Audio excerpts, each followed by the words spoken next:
sem sigurinn var, mikið verk hans. Sjáið öll verk frelsarans, ást hans sem umvefur allt, mikið verk hans, mikið verk hans. Og hetjan frá himni, þú sigraðir gröf og allt það sem bindur í hlekki og böl og guð. Mikið verk þitt. Við dansum í frelsi, svo fagnandi kát, og Jesús þitt nafn er því upphafið hátt og guð. Mikið verk þitt.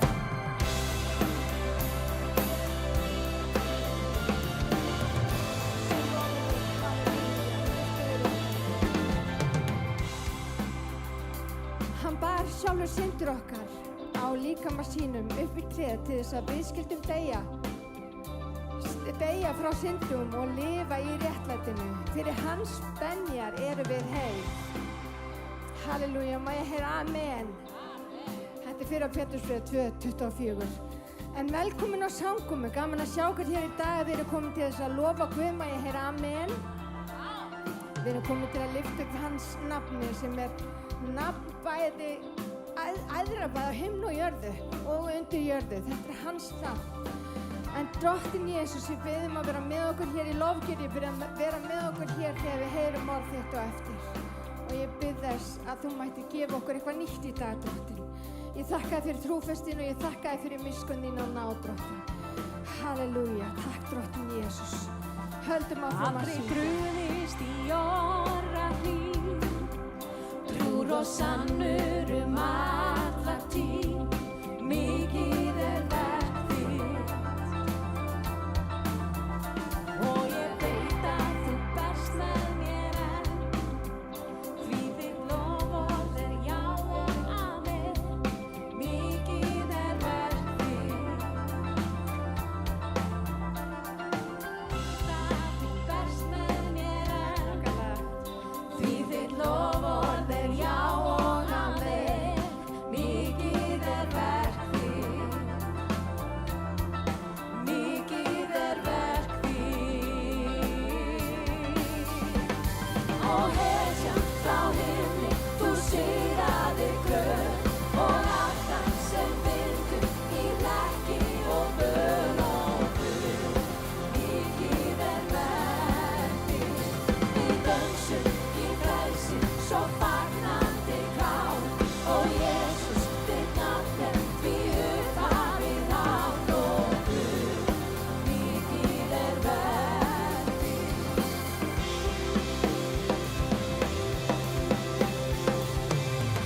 Halleluja, Guð er ofar öllu. Halleluja, Guð, ein breytast muntu. Halleluja, þú allt gjörir vel.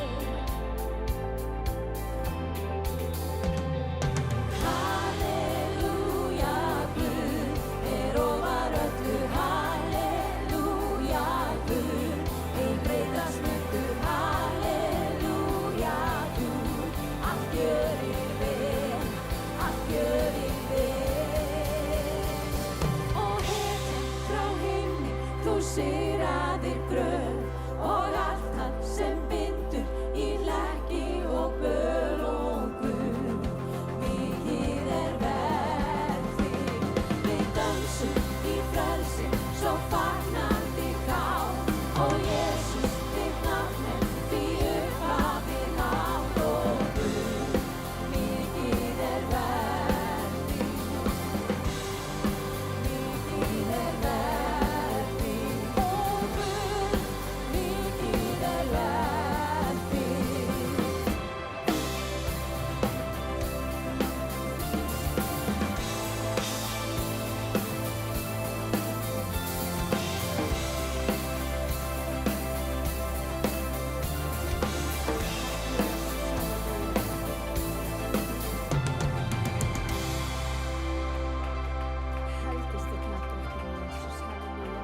þig og við þökkum þér í kvöld. Drottinn, þú ert hér á meðan okkar og við lofum þig, við gefum þig dýrðir í dag. Við veksum nafni því að þú ert heilagur, halleluja. Þú ert heilagur.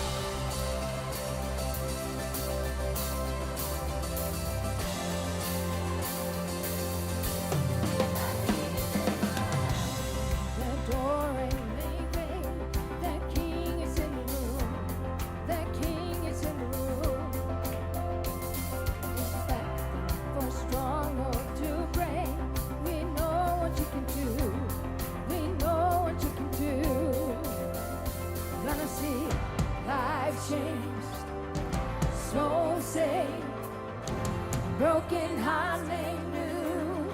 The King is in the room. Lord, we enthrone you upon our praise. The King is in the room. There's freedom in life anywhere you reign. Jesus, we bow only to you. We're laying down all of our crowns. The King is in the room.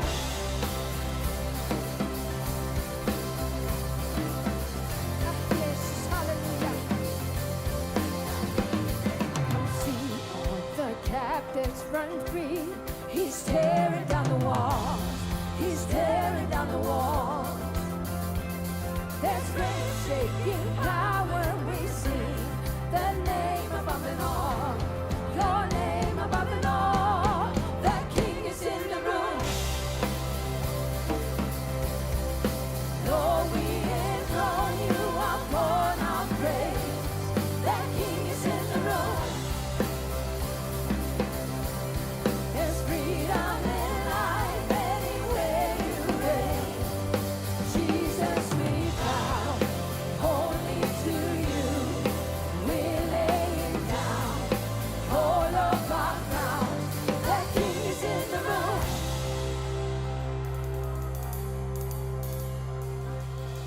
He has to flee.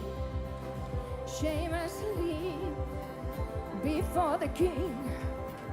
Before the King. Chain has to break. Dry bones away. Prepare the way. Oh, he has to flee. Shame has to leave before the King.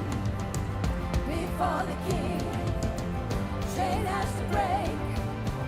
Dry bones away. Prepare the way. The King is in the room.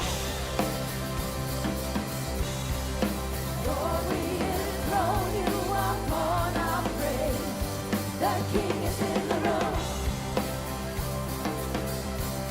There's freedom in life anywhere you reign. Jesus, we bow only to you. We're laying down all of our crowns. The King is in the room. Jesus, hallelujah. Heilagur ertu, Jesus.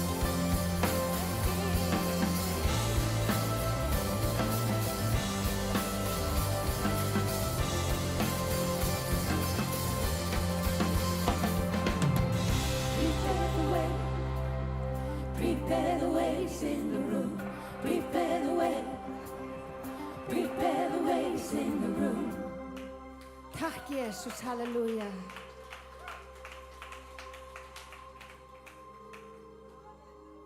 Heilagur ertu, drottinn Jesus.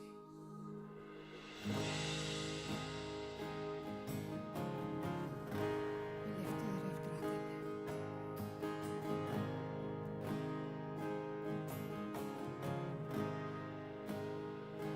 I love you, Lord. Oh, your mercy never fails me. In all my days, I've been held in your hands. From the moment that I wake up until I lay my head, I will sing of the goodness of God.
running after me. Your goodness is running after, it's running after me. With my life laid down, surrender now. I give you everything. Your goodness is running after, it's running after me.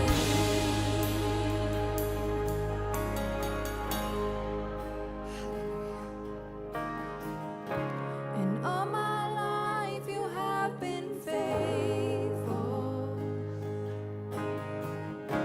And all my life you have been so, so good.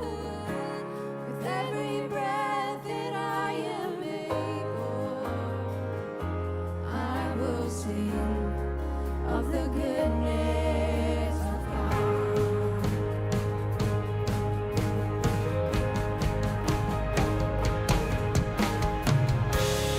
All my life you have been faithful. All my life you have been so, so good. With every breath that I am able, I will sing of the goodness of God. I'm gonna sing of the goodness of God.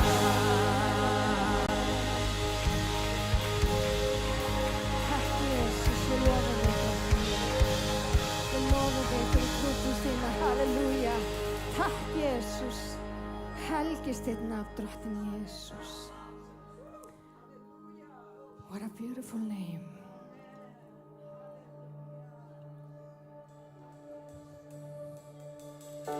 You were the Word at the beginning, one with God the Lord Most High.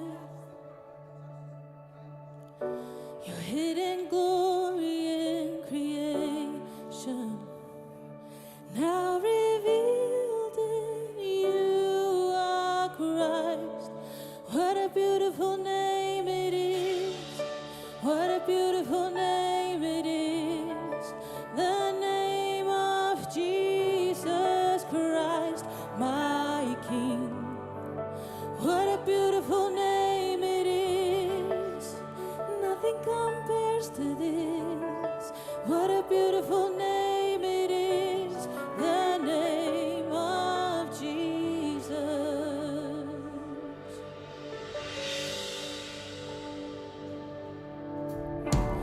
You didn't want heaven without us.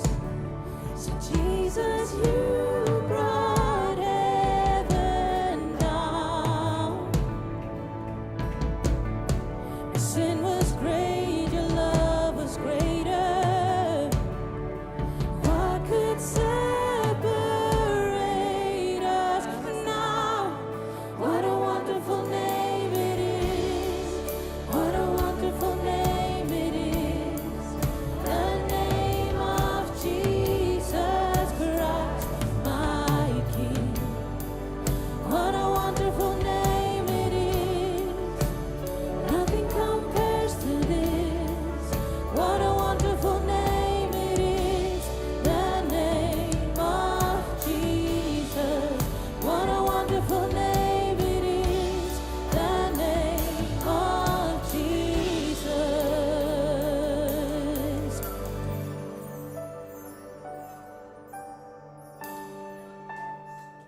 Heilagur ertu Jesus. We love him.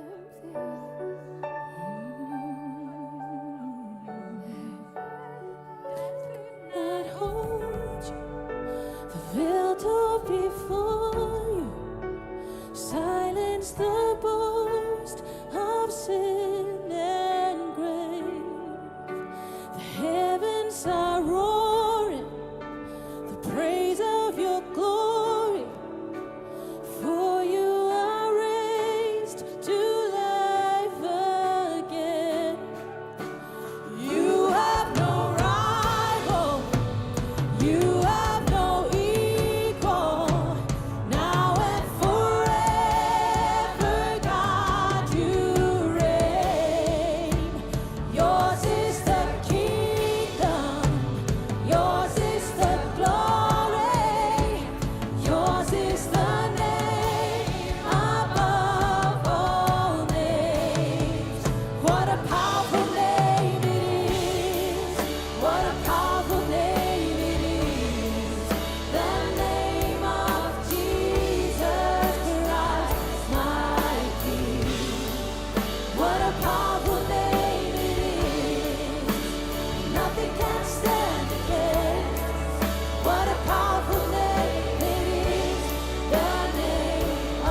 beautiful name it is. What a beautiful name it is. The name of Jesus Christ, my King. What a beautiful name it is. Nothing compares to this. What a beautiful name it is. The name of Jesus. What a beautiful name it is. The name of Jesus. What a beautiful name it is. The name of Jesus.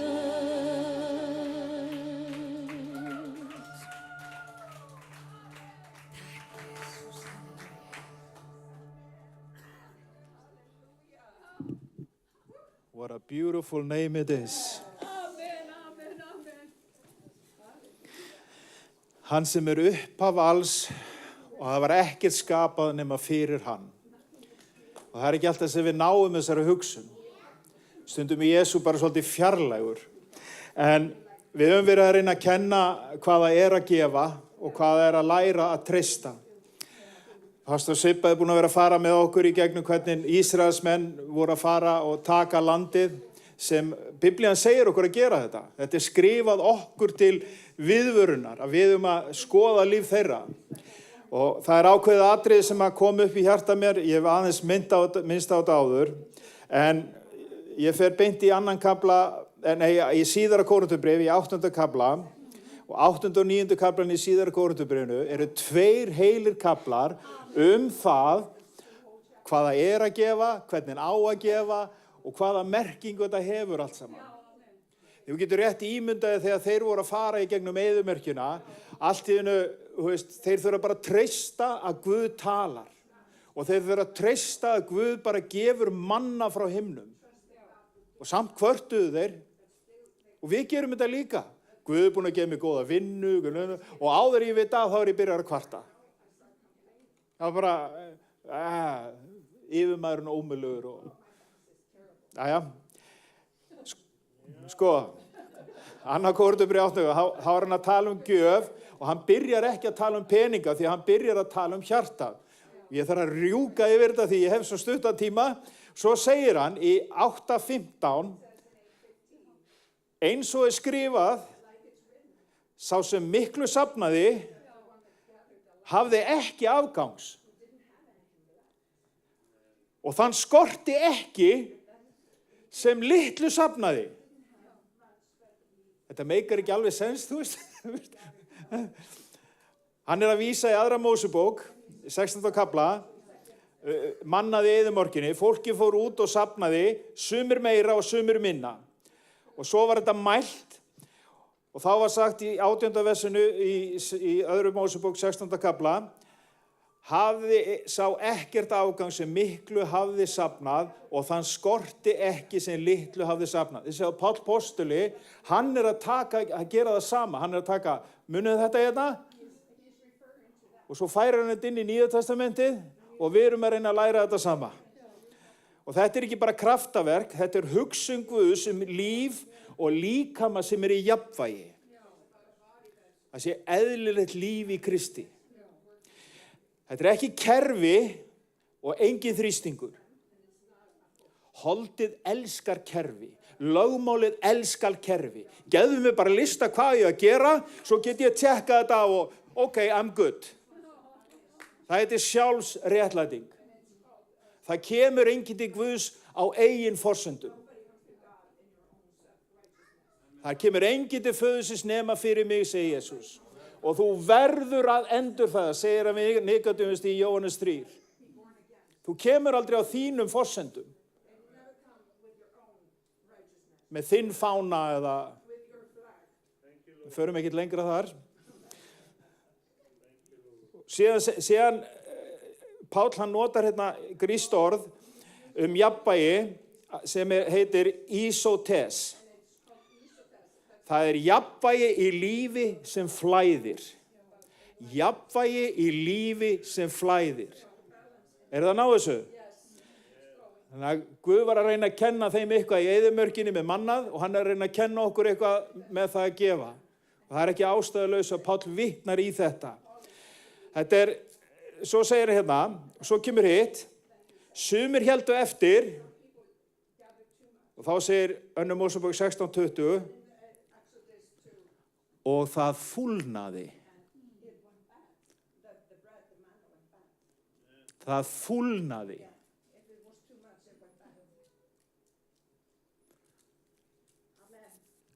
Ef þú tekur ekki þátt í lífinu sem að Guð Jesús stóð til þess að gefa þér líf og líf í nægtum.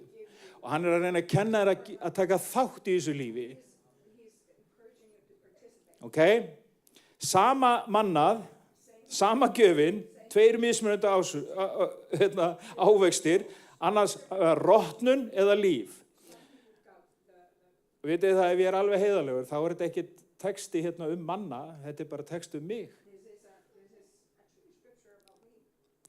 Þegar Guð fór að hreyfa mig við mér varðandi gjöf, og ég hef stundum sagt hennar vitnisburð, þá kom ekki fyrst upp í hjarta mér einhver rosa trú.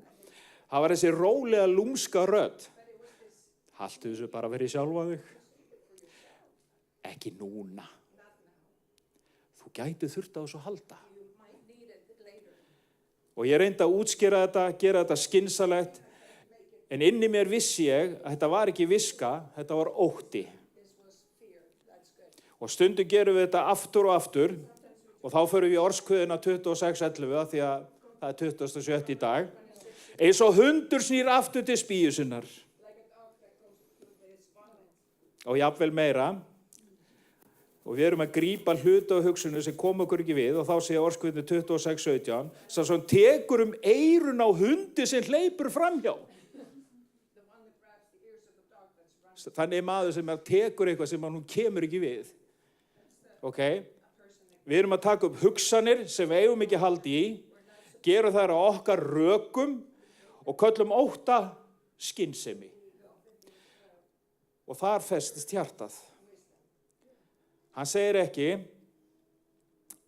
sem sagt, því að Páll kemur aftur inn og ekki til að þrýsta, heldur til að leiðrétta sjónina, hann segir í Filippibréfinu 4:17, ekki að mér vera svo umhöfum gjöfina. Gjöfin ekki að þú gefir, það ekki aðalmálið. Heldur ábótan sem rennur í yðar reikning. Það eitthvað flæði sem gerist. Það eitthvað líf. Guð ekki fyrst að horfa á það sem fer út frá hendiðinni, hann að horfa á það sem gerist í hjartanu. Og svo notar hann þessa mynd, þægilegur ilmur, þekkri fórn, Guði velþóknarleg. Og þá skilum maður, þegar manna var haldið eftir í ótta, þá fúlnaði það. Og þegar það er þegið og gefið í trausti, þá verður það góðilmur. Sama gjöf, sömu peningarnir, sömu seðlarnir, allt annað hjartalag. Þegar þetta er ekki peningamál, þetta er hjartansmál. Hjarta sem heldur fast og byrjar að fúlna, eða hjarta sem treystir og byrjar að ilma af lífi. Og það er þetta sem Páll er að kenna með þessu orði ísotes, þetta jafnvægi, ekki að jafna alla niður eins og einhverja sósíalíska hugsun, heldur að lífið í Kristi flæði á milli okkar og til annara. Við gefum til annara sem eru að líða skort, eins og þeir vitið að við erum að gera. Þannig að þegar við gefum núna, þá er þetta ekki spurningum hvað fer út af hendinni, eins og ég sagði, heldur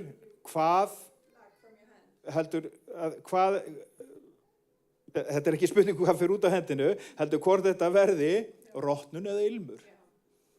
Þetta er svona beinskeytt í orði Guðs. Þetta á ekki að vera þrýstingur, þetta er ekki, þú verður, það verður að reyna að bjóða þér inn í líf. Svo byrjar að taka þátt. Það er engin pressa. Þú gefur bara eins og þér býr í hjarta. Amen.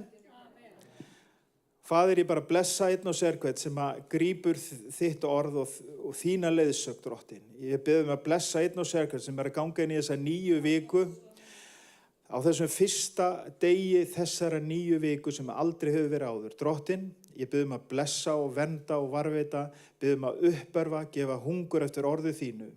Og ég vil bara segja við þennan söfnuð að Drottinn blessi þig og varveiti þig. Að Drottinn láti sína ásjónu lýsa yfir ykkur og sé ykkur náðugur. að Drottinn upplifti sínu augliti yfir ykkur og gefi ykkur frið. Amen.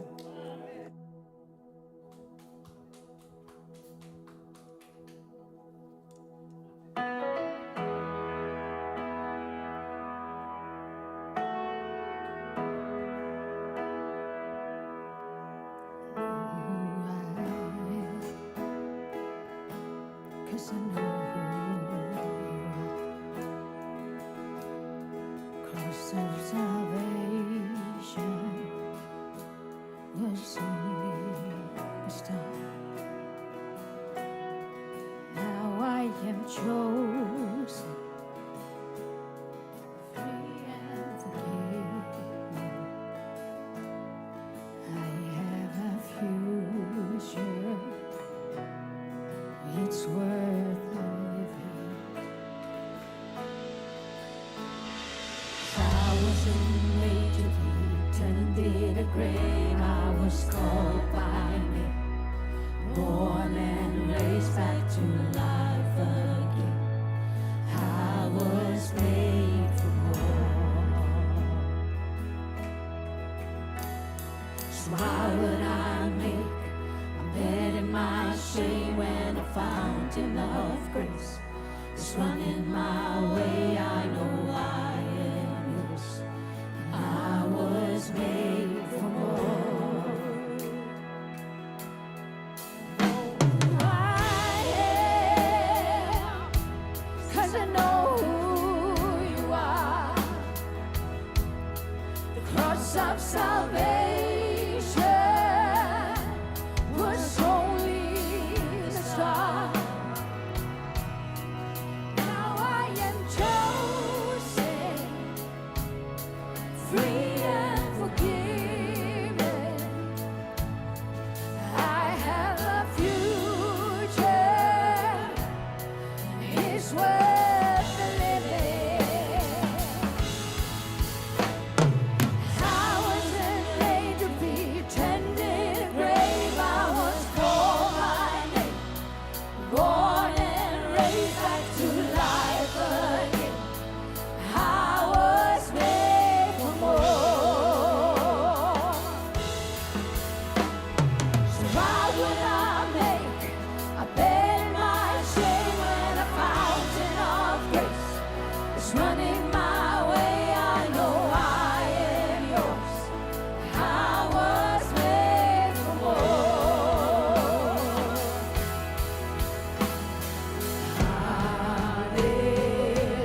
Hallelujah. You call out my name, so I'll sing out your praise. Hallelujah. You gave my best, I'm not going back. Hallelujah.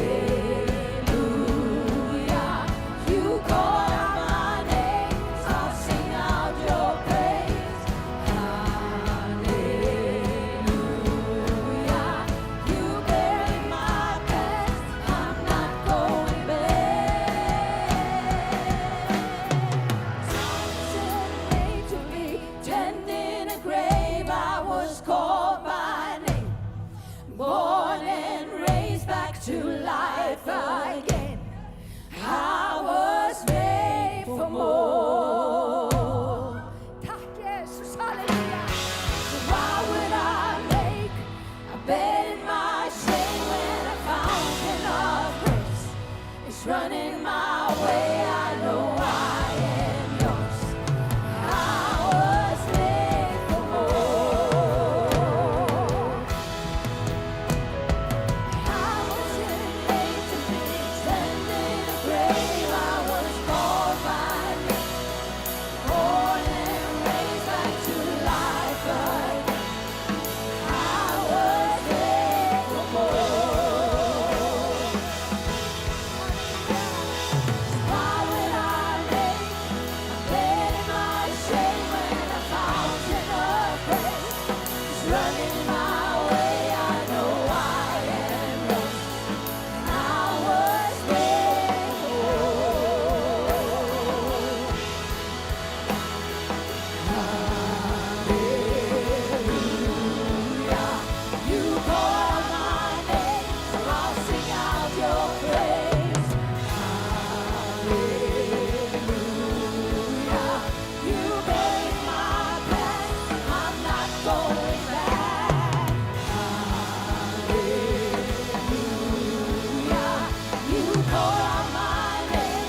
is running my way. I know I am yours.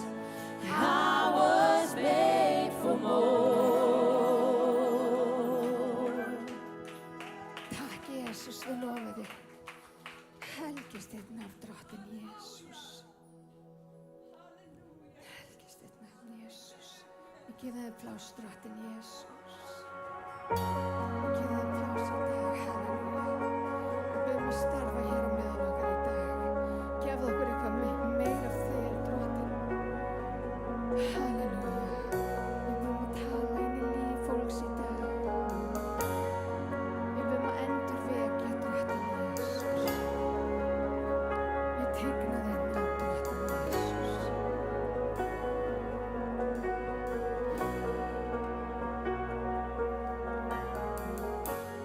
Here is where I lay it down, every burden, every crown. This is my surrender. This is my surrender. Here is where I lay it down, every lie and every doubt. This is my surrender. And I will make room for you to do whatever you want to do whatever you want to. And I will make room for you to do whatever you want to do whatever you want to. Here is where I lay it down, heavy burden, heavy crown. This is my surrender. This is my surrender. Here is where I lay it down, every lie and every doubt. This is my surrender. And I will make room for you to do whatever you want to do whatever you want to. And I will make room for you to do whatever you want to do whatever you want to.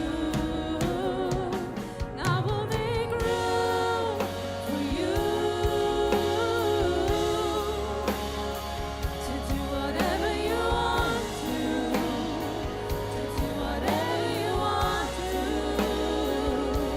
And I will make room for you to do whatever you want to do whatever you want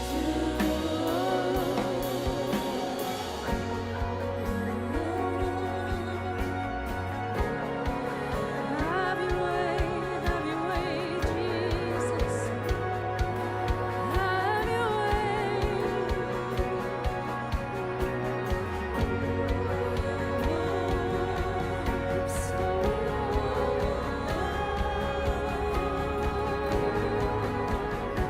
Have your way, Jesus. Shake up the ground for my traditions. Break down the walls for my religion. Your way is better.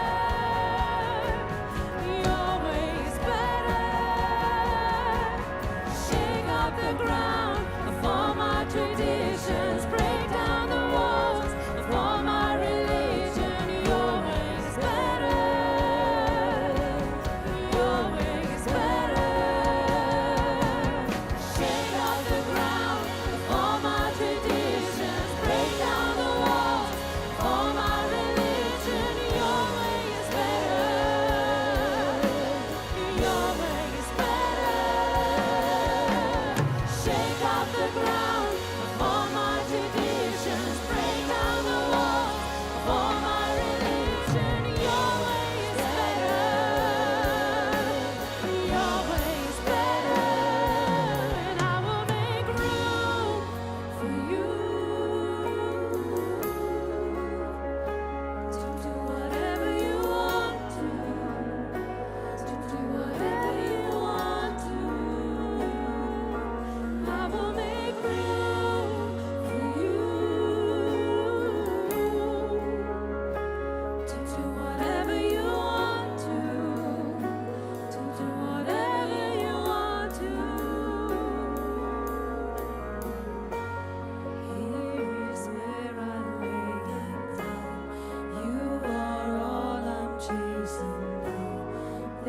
is my surrender. This is my surrender. Here is where I lay it down. You are all I'm chasing down. This is my surrender. This is my surrender. Takk, Jesus. Halleluja. Allur líðurinn sagði. Ég er bara hérna pínu eftir mig eftir þessa lofgjörð. Mögnuð lofgjörð. Halleluja. Er ekki yndislegt að sjá Svövu hérna með okkur hér í dag? Alveg dásamlegt. Þetta er sem sagt mákona mín, hún Svava. This is my sister-in-law Svava. For those, og þín, og Jóhannu. Sorry, Jóhanna, sorry. En ég er bara þakklátt, I'm thankful today, ég er þakklátt í dag. Guð bara búin að vera að gera magnaða hluti hérna á meðal okkar. Mér langar til þess að áður við höldum áfram að fá Gunnar sem að predikaði núna frábæra predikun fyrir viku síðan. Svakalega var hún blessuð.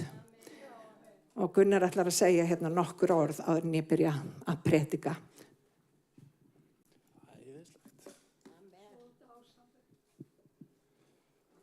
Ég vil bara byrja á minna á að í Smárkirkju þá erum við bara með smá reglur. Við viljum að húsguð sé bara með ákveðið næði. Ég vil biðja fólk um ekki að vera rápa og svona sína bara húsi Guðs þá virðingu sem hún skilið. Allavega, í dag, eins og þið vitið á síðasta sunnudag, talaði hjálpræði í Kristi Jesú. Ég ætla að stoppa það eins í dag. Og ég ætla að segja svona smá að við eigum að lesa Biblíun okkar. Af því að við vitum öll í Kristi þá, ef við ætlum að þroskast í Guði, sem bara hluturinn sem þeir eru, þá verðum við að geta að lesa Biblíuna. Og það er rosalega mikilvægt að lesa Biblíuna. Ef ég ætla að segja aðeins mína bara smá vitnisburður, að þegar ég byrjaði að lesa Biblíuna, þá skildi ég ekkert út á hvað þetta gekk. Ég stóð eiginlega alltaf uppi bara með fleiri spurningar en svör. Og ég hef áður sagt þessa sögu, en ég byrjaði að lesa Rómverjabréfið nefnilega. Það voru stórkostleg mistök eiginlega, ef maður segir svo sko. Ja, því að eins og þið vitið, þá eru bréfin hans Páls svolítið svona þung og kannski svolítið erfið að byrja á. En ég byrjaði á Rómverjabréfinu og ég stoppaði alltaf bara á 5. kafla, bara ég nennis ekki. Og bara gerum eitthvað annað. Horfum á tölvuna að gera eitthvað annað. En svo hægt og rólega með tíman þá kom bara þessi þroski og ég fór að skilja Rómverjabréfið bara betur. Eins og kannski þið vitið, þá eru bréfin skrifið til kirkjur með tilgangi og hverjir eru í kirkjunni, á hvað tímum er að skrifa, hver er tilgangurinn með bréfinu. Ég var alltaf með þessar spurningar og þá skilur maður augljóslega ekki bréfið. En svo bara með tímanum og þá fór maður bara að horfa á predikanir annars staðar frá og þeir náðu bara að útskýrta betur fyrir mér að þetta sé tilgangur, þetta og þetta er tilgangurinn með þessu. Skiljið hvert er að fara? Allavega, ég ætla að fara í síðara Tímóteusarbréf 3:15-17. Eins og þið vitið, þetta er síðasta bréfið hans Páls, þetta er skrifað 65-70 eftir Krist, 67 meina ég. En hann segir svona, þú hefur frá blautu barnsbeini þekkt heilagar ritningar, þær geta veittir spekið til sáljálf fyrir trúna á Krist Jesú. Sér hver ritningar innblásin á Guði, amen. Og nytsvendi fræðslu, umvöndunar, leiðritingar og menntunar í réttlæti, til þess að sá sem trúir á Guð sé albúinn og hæfugjör til sérhvers góðs verk. Rosalega stórt loforð. En hér er Páll að segja við Tímóteus, einmitt, þetta er síðasta bréfið hans, og hann er að segja að þú hefur frá blautu barnsbeini, það er að segja, þú hefur frá ungum aldri þekkt heilagar ritningarnar. Eins og þið viti, eða það kemur fram í Póstólssögunni aðalega, að Tímóteus, hann var gyðingur upprunalega. Mamma og amma Tímóteusar voru gyðingar. Hann með því að Páll lét umskera Tímóteus af því að hann vildi halda heiðri áfram inn í ættina hjá honum. Þess vegna vildi hann umskera. Og hann er að segja við hann, þú hefur frá ungum aldri þekkt heilagar ritningar út frá því hvað boðað í Gamla testamentinu. Og hann segir hérna í versi 16, sér hver ritningur innblásin á Guði. Það þýðir að Guði er búinn að blása lífsins anda inn í ritningarnar, þess vegna er þetta lifandi orð frá Guði. Og segir, sér hver ritningur innblásin á Guði, hún nýtsundi fræðslu, það hvað það rétt að gera í lífinu, til umvöndunar, það hvað ekki rétt. Til leiðréttingar, það að komast á beinu brautinni í lífinu og menntun í hjálpræð, það hvernig þú átt að halda þér á beinu brautinni í lífinu. Þess vegna, það tilgangurinn með Biblíunni í stuttu máli. En svo segir hann að þú ert hæfugjörð til sérhvers góðsverk. Með tímanu þegar þú fer að grundvallast í orðinu og fer að skilja Biblíuna, þá mun Guð gera hæfan, ekki bara í einhverju til kringustæðum, öllum kringustæðum verður þú hæfur til sérhvers góðsverk. Þannig að þetta rosalega stórt lofar. Hoppum í annað vers, Sálmur 119, 105, vers 105, sæll. Þitt orð lampi fóta minna og það ljós á vegum mínum. En vandinn sá, förum bara aðeins í versi, orðið, hann að segja að orðið það lampi, þannig að þú hjálpar að geta séð kringustæður í kringu þig og það líka ljós, þannig að þú getur séð kringustæðunar. En með öðrum orðum, þá samt staðreyndin sú að ef við þekkjum ekki orðið, þá getur það ekki verið lampin okkar né ljós á vegum okkar. Það nefnilega gallið við þetta. Þess vegna skiptir svona óbáslega miklu máli að lesa Biblíuna. Munið ekki versi í Jóhanesi 8:32? Jesús sagði, sannleikur sem þú þekkir, hann mun setja þig frjálsan. Það ekki sannleikurinn eitt og sér sem setur okkur frjáls, heldur að við þekkjum sannleikan og það setur okkur frjáls. Þannig að þú voru að þekkja sannleikan. Hoppum síðast hérna, Lúkas 24, 44, 45 vers. Þetta eftir hann upprisin. Og hann sagði við þá, þessi merking orða minna sem ég tala við yður meðan ég var enn á meðal meðan ég var ennþá hjá ykkur, að ræta skildi allt það sem ritaði mig í lögmál Móse, spámánunum og sálmánum. Síðan lauk hann upp huga þeirra og þeir skildu ritningarnar. Spáðu því að hafa Jesú að útlusta ritningarna fyrir þér. Þú myndir fljúga á bleiku skýi einfallega. En Jesú að segja hérna að allt frá því sem var boðið í Gamla testamentinu myndi uppfyllast í honum og það gerði það. Og hann að segja, hei, á meðan að ég var ennþá ófæddur, löngu áður en ég kom innan heim, var fjallað mig. Ég get ekki annað sagt, en þetta hvatning fyrir okkur. Ég hinga til að margir kristnir ekki nefnt að lesa Gamla testamentið, eða kannski skilið það. Jesú á það, en þú voru að vita að hann þarna, til þess að þú getur fundið hann. Og hann að segja að það líka ritað í lögmálinu. Þú getur hort á alla fórnirnar í lögmálinu. Og það allt saman að vera að benda á Jesú inn að einu fullkomnu fórn og það rættist í honum. Og allir spámanninn í Gamla testamentinu að fjalla hann. Þess vegna rauði þráðurinn í allri Biblíunni, þá það Jesú.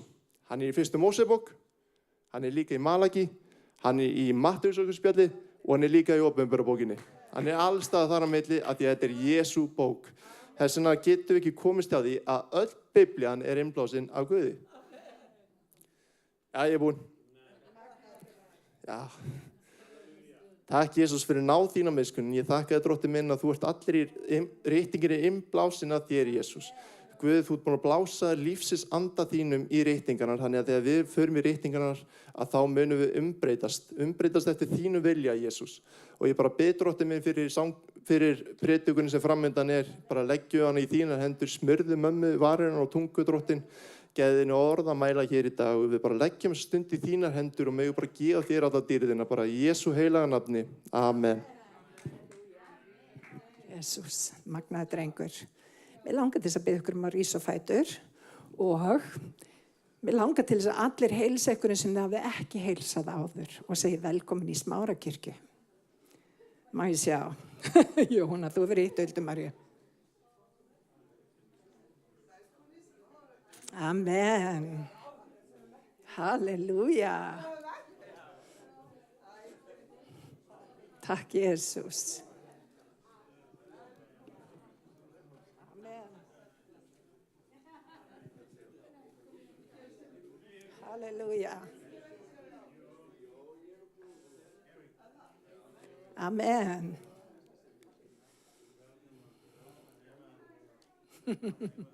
Takk, Jesús.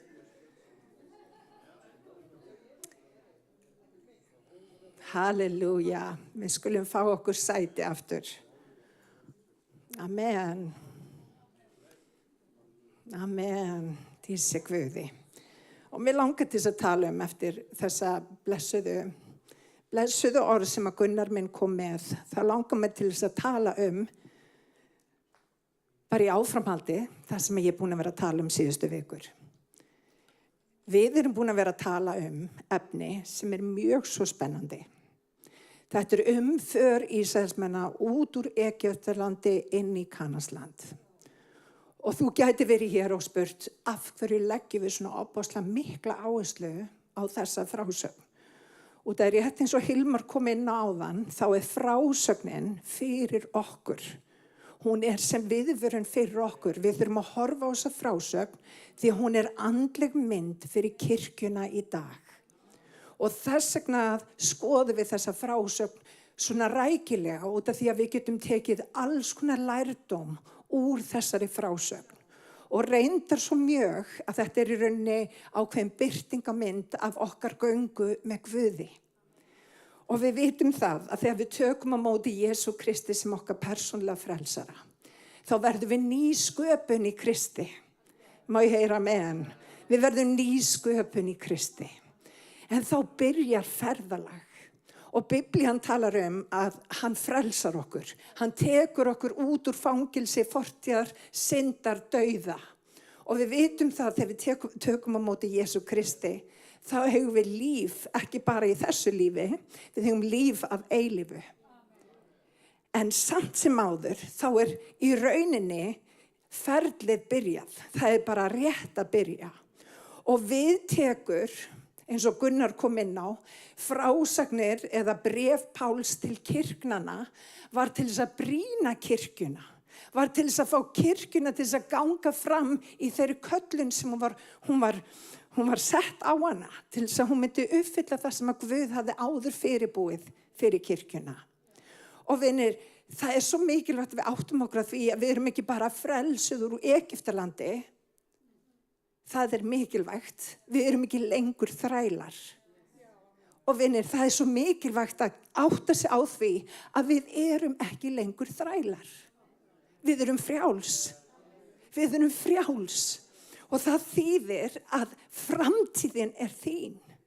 Og þú getur svolítið ákvarðað hvernig þú tekur næstu skref út af því þú ert orðin frjáls. Og vinir, þeir fóru inn í eyðimörkina og eyðimörkin var líka bara frekar harður staður.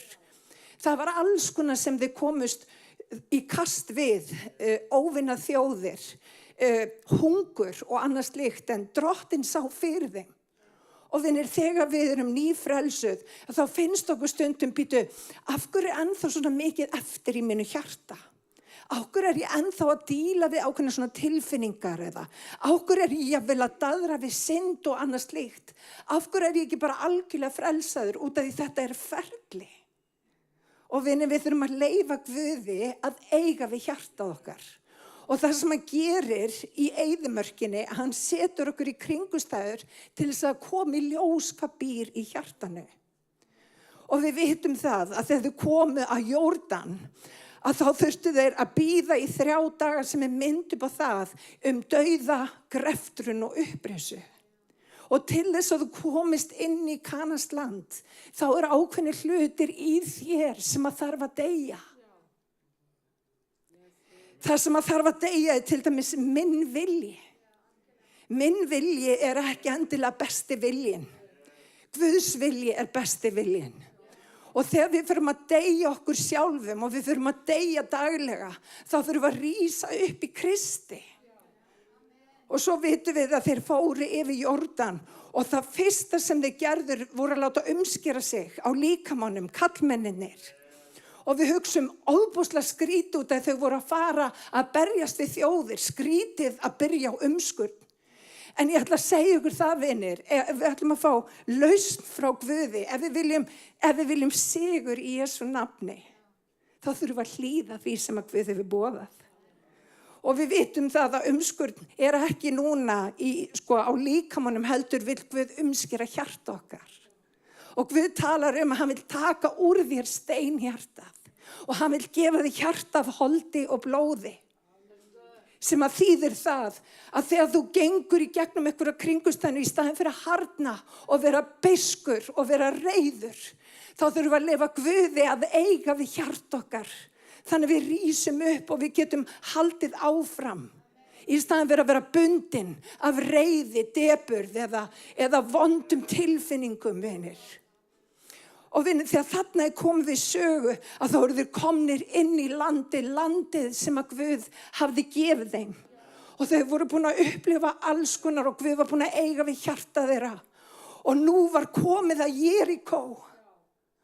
Og vinir, við vitum það að Guð hefur ákveðið að við förum í gegnum alls konar kringustæður en það eru ekki til þess að skemma okkur eða sigra okkur.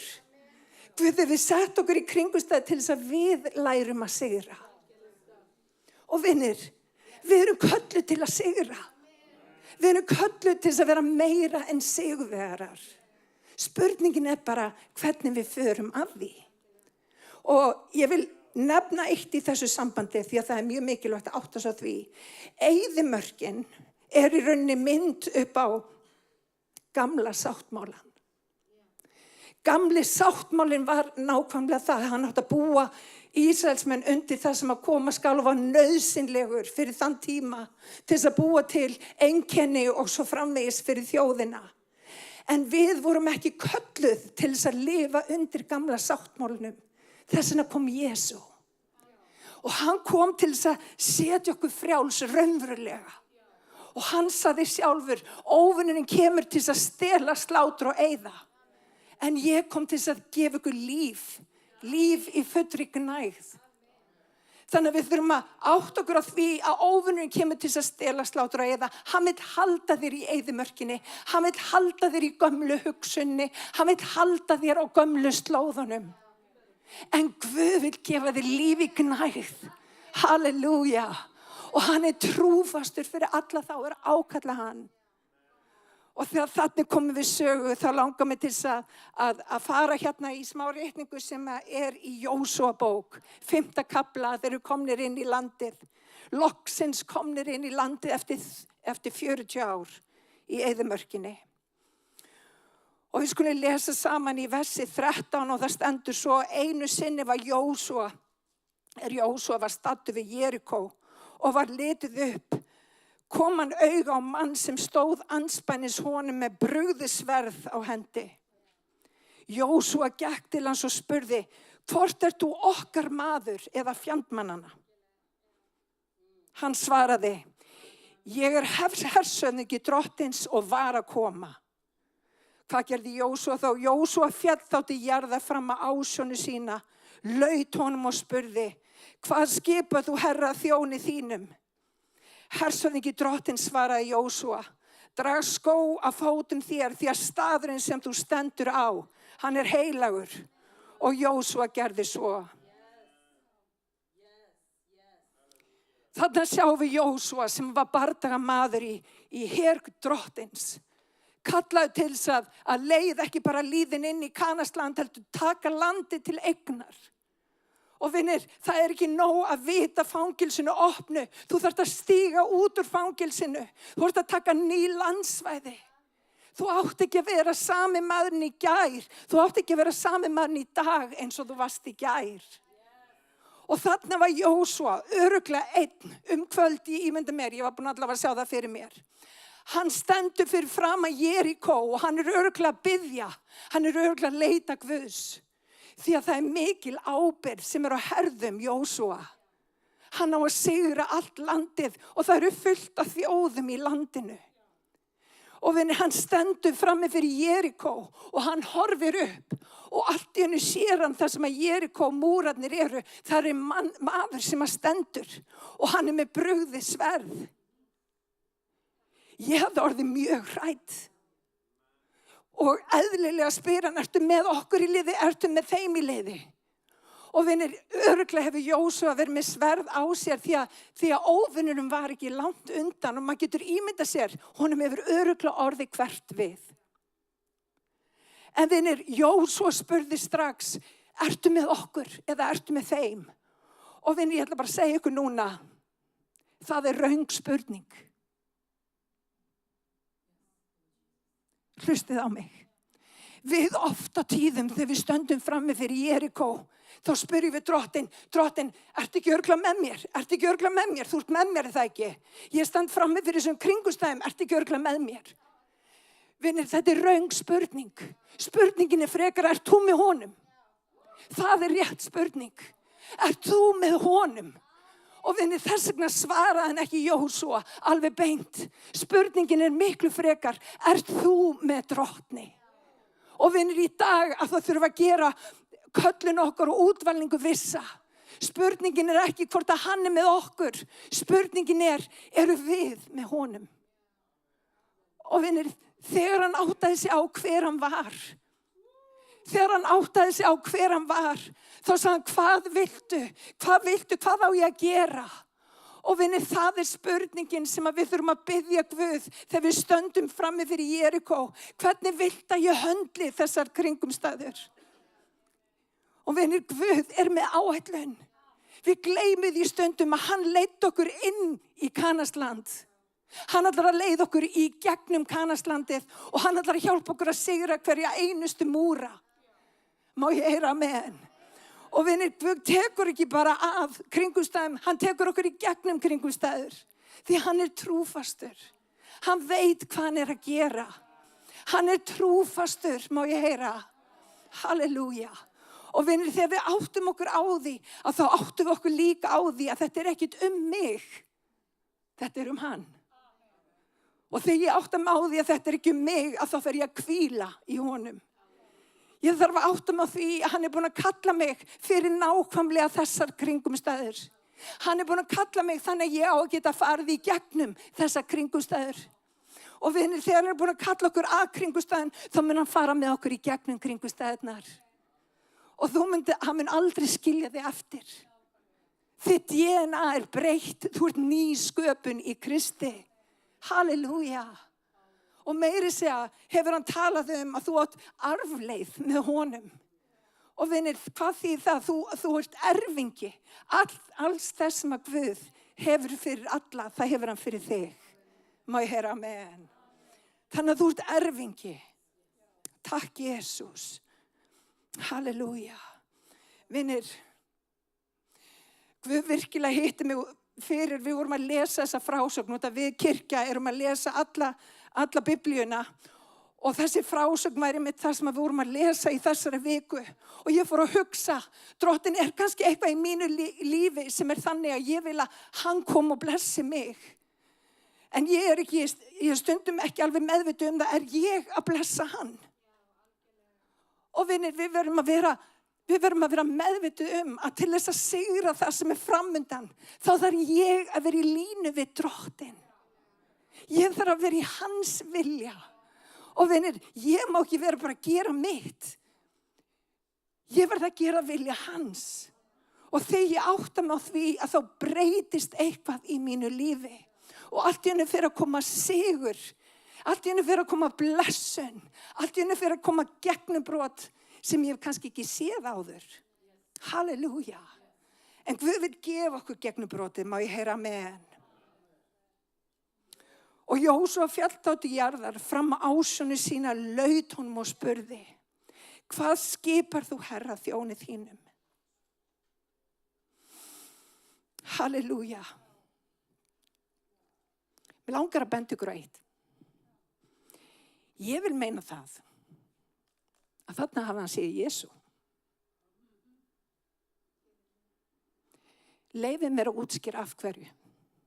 Þegar hann fellur þarna fram á ásjónu sína, í öll þau skipti sem að menn falla á ásjónu sína frammi fyrir englum, þá reisa englarnir þá við og segja, þú munt ekki tilbiðja mig. Þetta Jesús. Hlustið á mig. Hershöfðinginn sjálfur var mættur á svæðið. Talandi það að Jesú birtist víða í Gamla testamentinu. Ég trúi því að það sé verið að tala Jesú hér. Ég bara trúi því. Aftur, Það aldrei talað það að einhver maður hafi fallið fram fyrir engli án þess að engillinn reis hann við og sagt nei. Það bara einn sem á að fá lofgjörðina. Það bara einn sem á að fá dýrðina. Halleluja.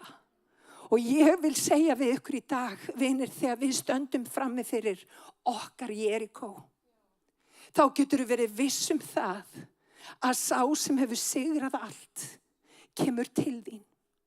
Hann með þér. Hann með brugðisverð á lofti og hann mun berjast fyrir þig ef þú leyfir honum það. Takk, Jesús. Það Jesús sem að ég trú á. Halleluja. Allir liðurinn sagði, halleluja. En staðreyndin svo að við dílum öll við einhvers konar vígi.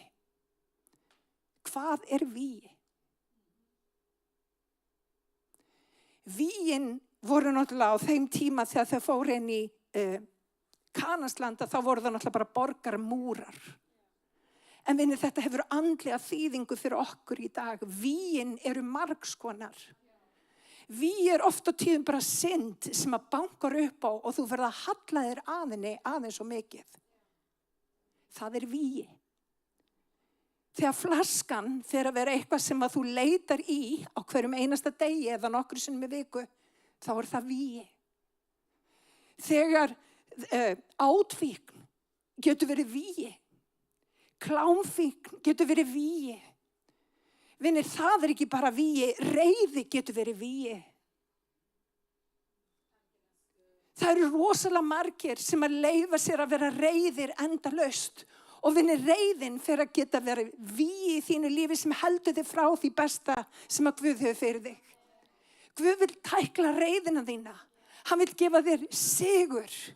Hann vil rífa niður þessi vígi sem að halda okkur frá því besta. Ég ætla að segja þetta hérna fyrir alla. Ís getur verið vígi. Það alltaf í lagi að fá sér ís einstaka sinnum, en ís á hverjum degi getur verið vígi. Allir að segja amen. Halleluja. Takk, Jesús. Allt sem við höllum okkur upp að, allt sem við höllum okkur upp af sem ekki Guð, getur verið vígi. Kaupfíkn vígi. Vinir, allt sem við höllum okkur upp á sem ekki drottinn vígi. Og vinir, þegar Guð talar það, hann vil brjóta niður vígi, að þá hann að meina þetta, það allt sem heldur þig frá því besta sem að Guð hefur fyrir þér, það vígi. Og það það sem að Guð vil jafna við jörðu. Og Guð getur gert það. Það aðeins Guð sem að getur tekið vígin okkar og hann getur jafnað þau við jörðu. Og ég ætla bara að segja ykkur það, þegar fólk að díla við áfengis eða fíkna hvaða tegund sem viðkomandi verður að verða fyrir andlegri vakningu. Það ekki hægt að díla við vígi nema að upplifa andlega vakningu frá drottni. Þannig að reyndu ekki að díla við vígin í eigin mætti. Það sem við verðum að gera að átta okkur á því að þegar vígin fara að kalla á okkur, þá þurfum við að fela okkur inn í klettinum. Við þurfum að hlaupa inn í klettin og kletturinn Kristur. Við þurfum að hlaupa til drottins. Má ég heyra amen? Halleluja. Þannig að flöskan á ekki að vera eitthvað sem við leitum í, þá vera drottinn. Meira segja í mínu tilviki, ræktin getur verið vígi. Og ég veit að það hljómar einkennilega. En þegar ég fann að halla mér upp að ykkur, meira en ég halla mér upp á drottni, þá það vígi. Og Guð afbrýðisami Guð. Hann vill eiga hásætið í lífið þínu. Það bara þannig. Og treystiði mér þegar þegar við áttum okkur á að leita til drottins í öllum kringumstæðum, þá áttum við okkur líka á því að það best að lifa með friði með Guði. Í tilgangi, í von og í kærleika. Það ekkert betra í staðinn fyrir ótta og óöryggi og allt það sem að eyðimörkin hafði í för með sér. Vinir, við viljum lifa með Jesú. Við viljum lifa í einingarsamfélagi við Jesú. Má ég heyra amen. Þannig að vígin alls konar. Og eina leiðin til þess að tækla vígi, og ef við förum aftur í frásögnina með Jósúa, eina leiðin til þess að tækla vígi, vinir, hvað gerði hann þegar hann sér mannin standa þarna með brugðið sverð? Hann fellur á fætur sínar í algjöru auðmýkt frammi fyrir Guði. Og vinir, sumir vilja halda í andlitið sitt, eða vilja einhvern veginn stýra málum og nei, það má enginn halda það að ég sé ekki með allt í, röð og reglu í mínu lífi og svo framvegis. Og ég ætla bara að segja ykkur það, við þurfum að gleyma hvað öðrum finnst. Það skiptir engu máli hvað öðrum finnst.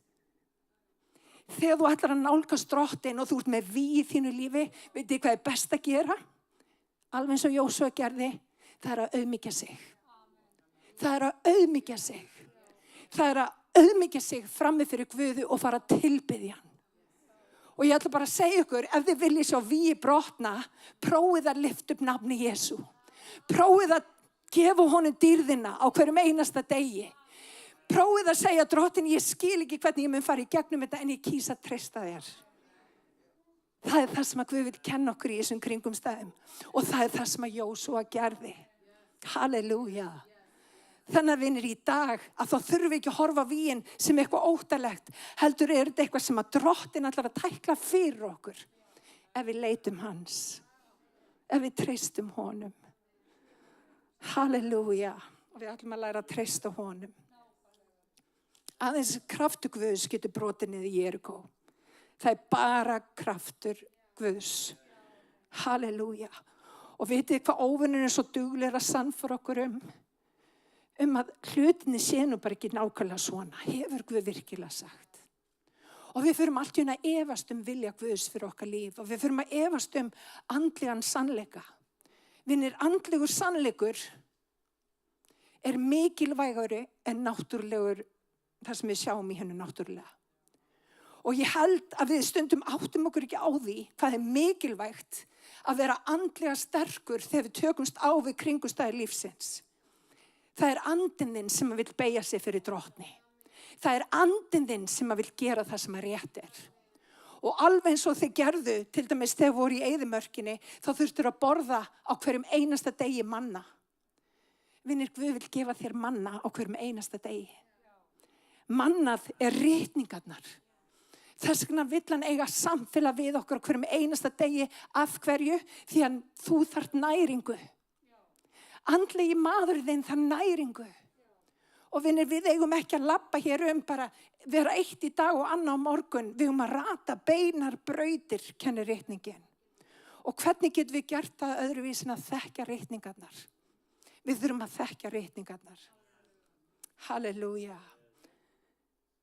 Takk, Jesús. Halleluja.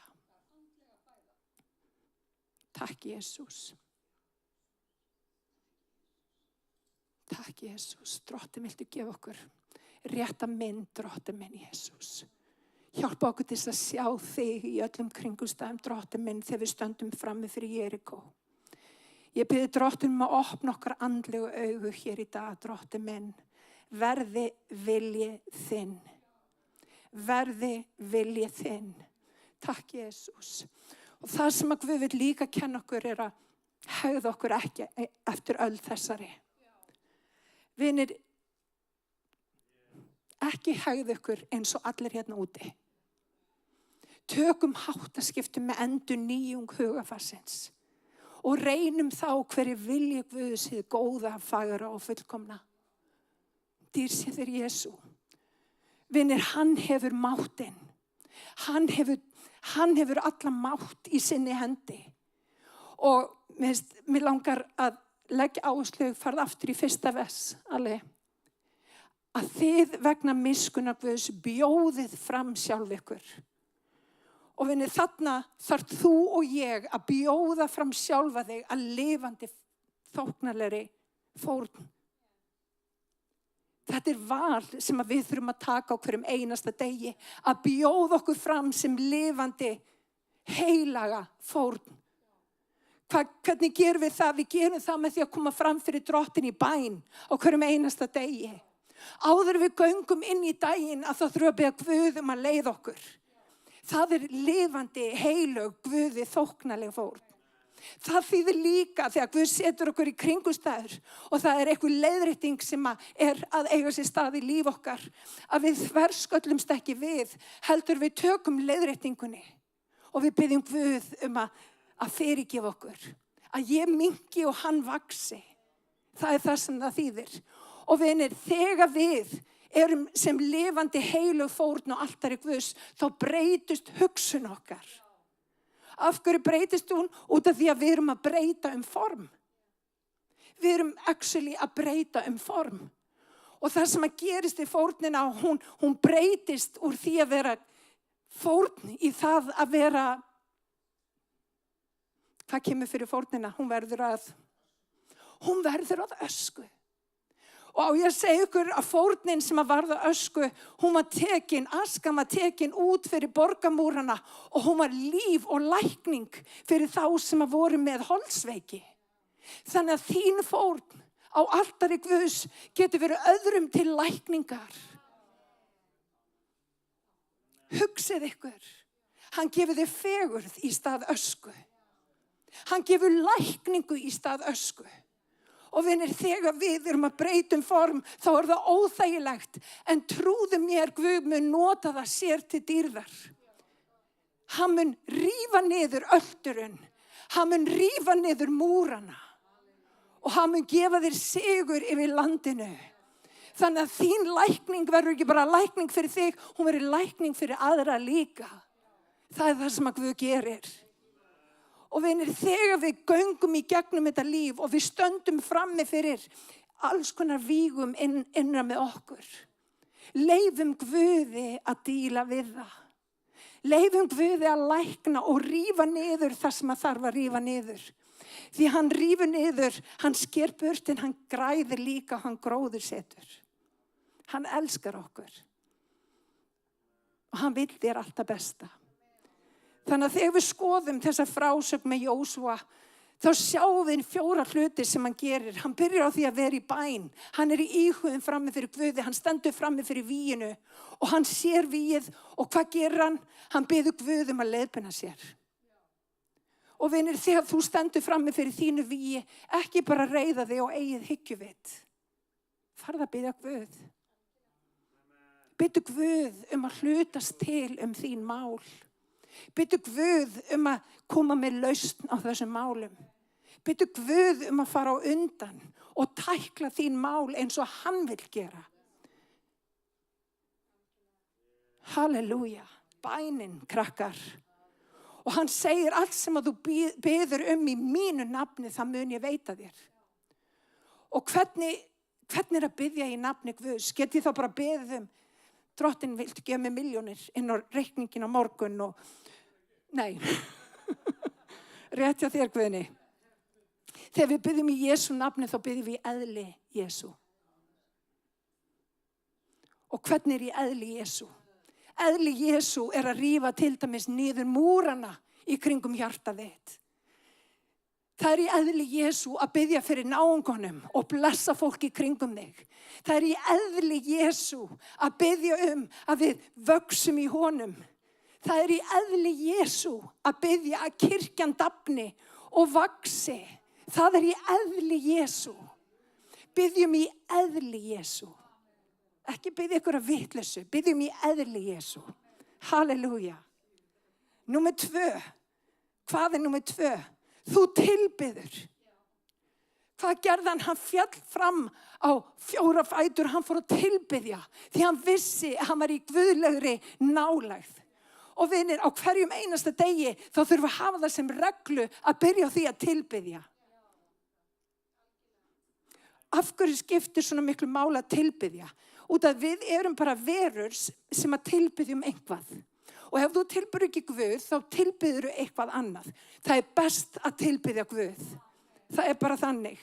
Guð einn verðugur. Og Davíð konungur sagði, ég get vakið upp morgunroðan. Hvað meinta með því? Það sem að var að meina þegar ég byrja að lofa hann, Þá á kvöldi gistur og skrátur en það er gleði söngur á morgni. Þú ert að vekja upp morgunroðan. Það er það sem að lofgjör gerir. Allt í einu fer að sjást í von, allt í einu fer að sjást í lausn. Og vinir, ástæðan fyrir því að við sjáum ekki lausn er út af því að við erum að horfa á okkar eigin kringumstæðum í staðin fyrir að horfa til drottins. Og vinir, þegar við fyrir að horfa til drottins, eins og Davíð konungur sagði, ég hef augum mín til fjallana. Hvaðan kemur mín hjálp? Hjálpin kemur frá drottni, skapara himins og jarðar. Hann horfði ekki á kringumstæðu sínar, hann horfði til drottins. Og vinir, ég hveti til að gera það sama.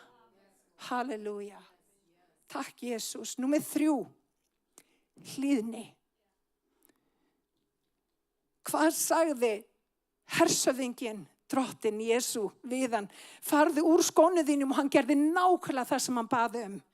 Vinir, hlýðni leysir út krafta Guðs í lífið þínu. Þess vegna segir Jesú, ef þú elskar mig þá heldur þú boðorð mín. Hlýðni, vinir. Þetta er ekki spurning hvernig mér finnst eitthvað hlýðni, ég á að hlýða. Og vinir, þegar ég hlýði, þá kemur velþóknun Guðs og blessun inn í mitt líf. Hlýðni er lykill. Og bara eitt að lokum, vinir, og það er trú. Trúin leysir úr læðingi allt það sem að Guð hefur fyrir þig. Vinir, ef að Jósúa hefði ekki trúað drottni Jesú, þá hafði hann aldrei gengið í kringum Jerikó og unnið Jerikó. Vinir, það sama gildur þig. Ef að þú veist ekki að þú ert elskaður, ef að þú veist ekki að þú ert meir en sigurvegari, þá sigrar ekki þær borgir sem að standa fyrir framan þig. En vinir, það er fyrir trú. Það er fyrir trú. Það er að vita hver við erum í drottni.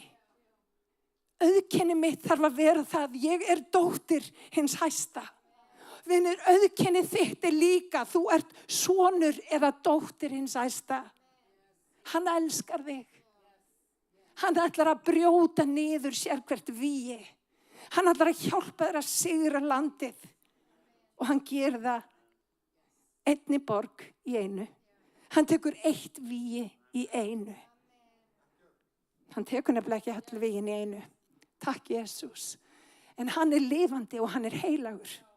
Og hann þráir að gefa þér arfinn þinn. Leið mér að segja þetta aftur.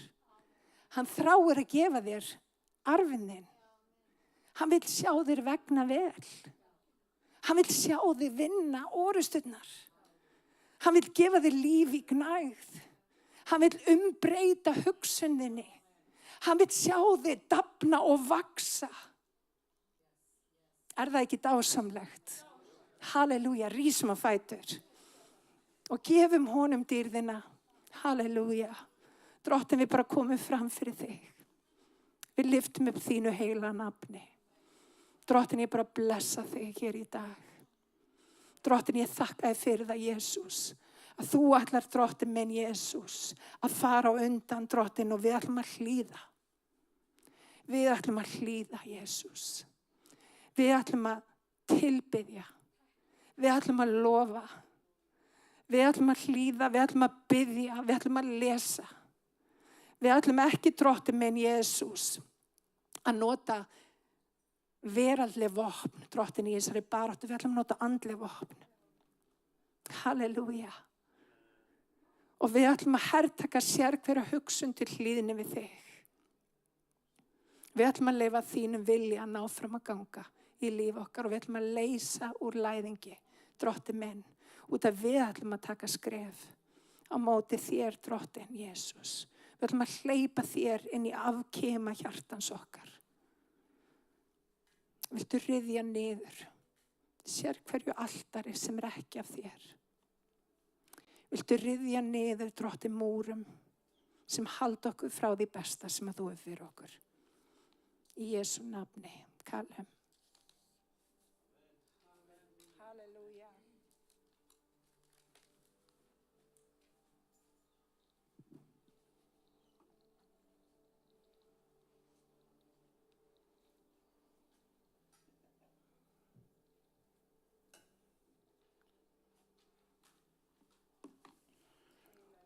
When you get a word like that, it's important for us to respond. When God's taking you on the journey, Það er mikilvægt þegar við heyrum orð eins og þetta að við sýnum viðbrögð, að við bregðumst við orðinu. then we need to respond. Við þurfum að sýna viðbrögð. We come and we can receive, Við komum og getum tekið, but it's important. Like Joshua here, he fell down on his face. alveg svo Jósúa, hann fjall á kné That shows the humility. sem sýndi auðmýkt.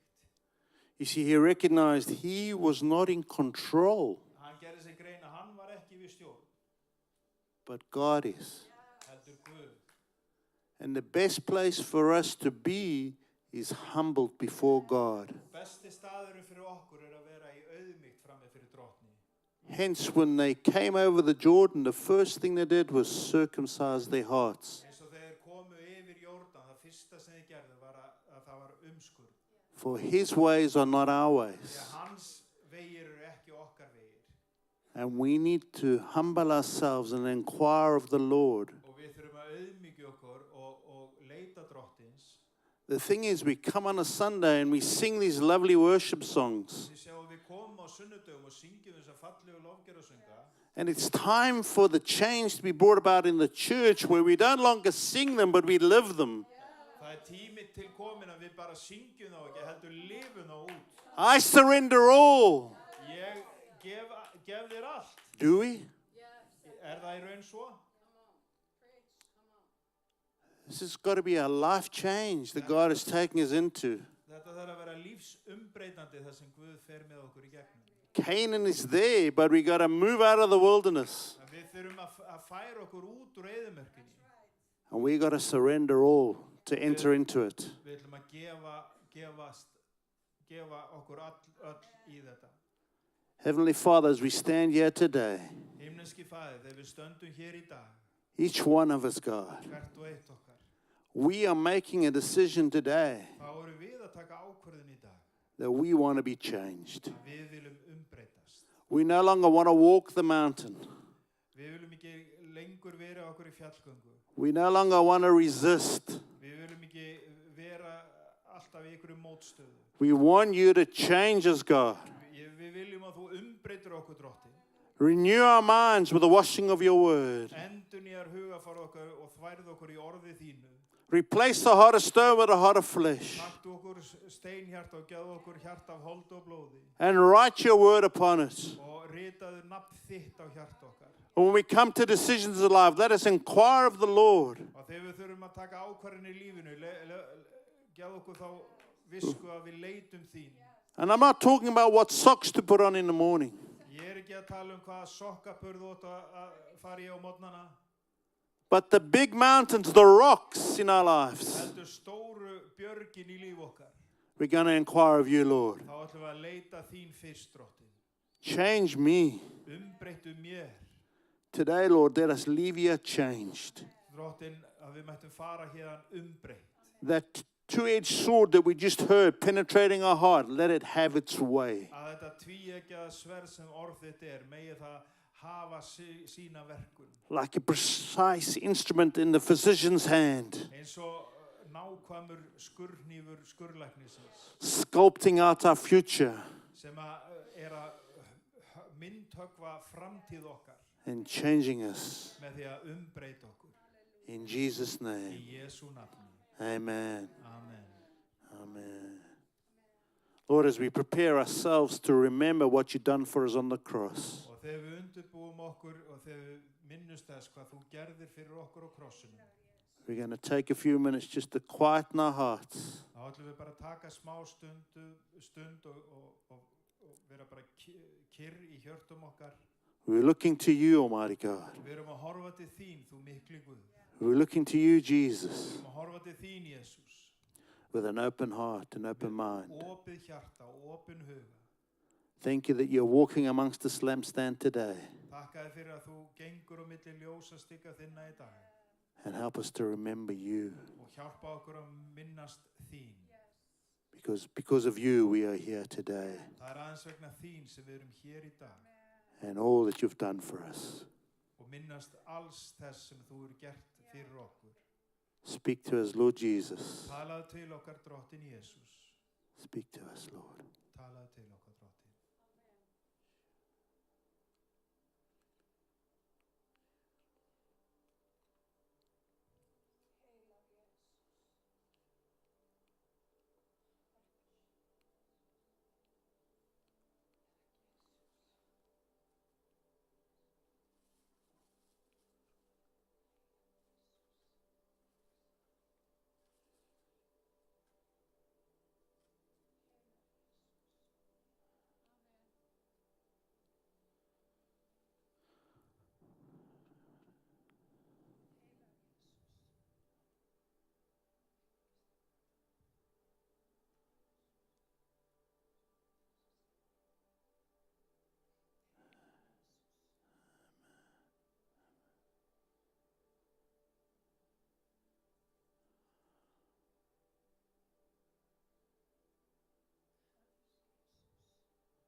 Oh, there's such a sweet presence of God here with us.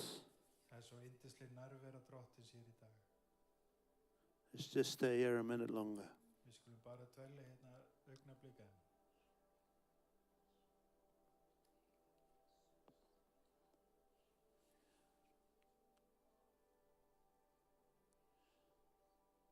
Now's the time to engage with God. Nú tíminn að eiga lög við drottin. Don't be shy. Ekki vera feiminn. There's nothing he doesn't know about you. Það ekkert sem hann veit ekki þig. Whatever it is you're struggling with, Ef það eitthvað sem þú ert að ströggla við, whatever the decision you're trying to make, eða einhver ákvörðun sem þú ert að reyna að taka, just ask him now. talaðu til hans núna Hand it over now. og réttu honum þetta.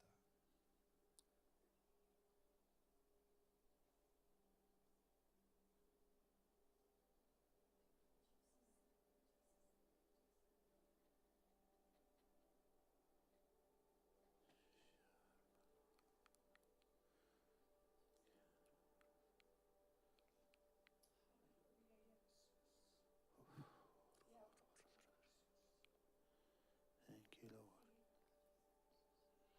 Oh, we thank you, Jesus, for your presence with us. Takk að drottin fyrir að þú ert hér í nærveru þinni. We thank you that you know us personally and intimately. Takk að fyrir að þú þekkir eitt og sérkvæmt okkar Thank nákvæmlega you. persónulega. Thank you that you have your best intent for us, O Lord. Takk að fyrir að þú hefur bara það besta í hyggju fyrir okkur. And you will not leave us nor forsake us. Þú munt aldrei sleppa okkur hendinni. But you will bring about change and transformation Að þú munt umbreyta og endurnýja hugafar okkar in each one of our lives. í lífi eins og sérkvæms okkar. Have your way, sovereign God. Hafðu þín áform drottin. In Jesus' name. Í Jesú nafni. The table's on my left, your right. If you want to come and serve yourself, get the bread and the wine. We're going to take communion. Byrja að mynda röð hér á